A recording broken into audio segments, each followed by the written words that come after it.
Heat had a long journey to the big screen.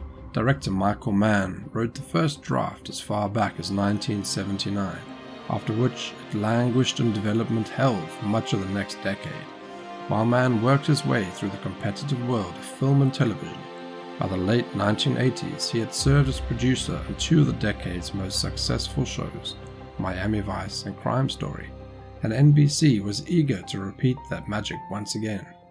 Mann felt Heat would make a good first episode for his new show, and after removing 110 pages of his screenplay, he cobbled together a pilot under the title LA Takedown. In 1995, thankfully, Mann reworked his script for the glorious vistas of the big screen that had always been its rightful home. Heat released to both critical and commercial success. Heat was released on December 15, 1995, and opened number 3 in the box office with $8.4 million in the opening weekend, finishing third behind Jumanji and Toy Story. It went on to have a total gross of $67 million in the US and $120 million in foreign box offices. Heat was only ranked the 25th highest grossing film of 1995.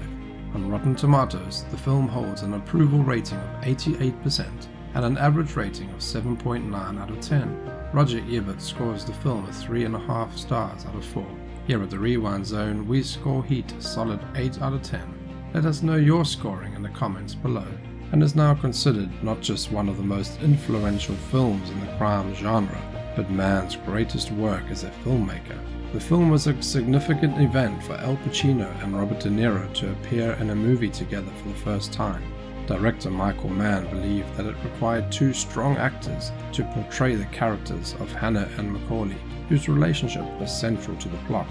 The anticipation for the film was high, and it ultimately delivered some of the most expertly crafted scenes ever to be shown on the big screen. Heat is the greatest heist movie ever made.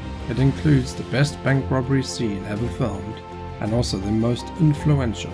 Think of The Dark Knight and The Town.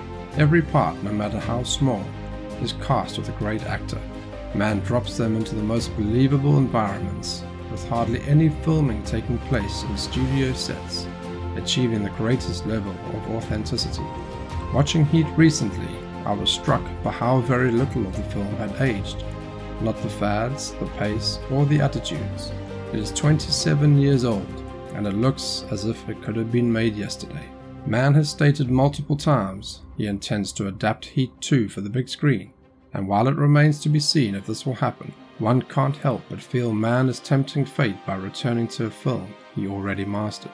But 27 years have passed since then, and if Mann could achieve the level of masterpiece in half that time previously, who knows what he'll be able to accomplish this time round. Regardless, Heat remains a contender for the greatest film in the crime genre, and the majesty of its scope continues to astonish to this day. Thank you so much for watching.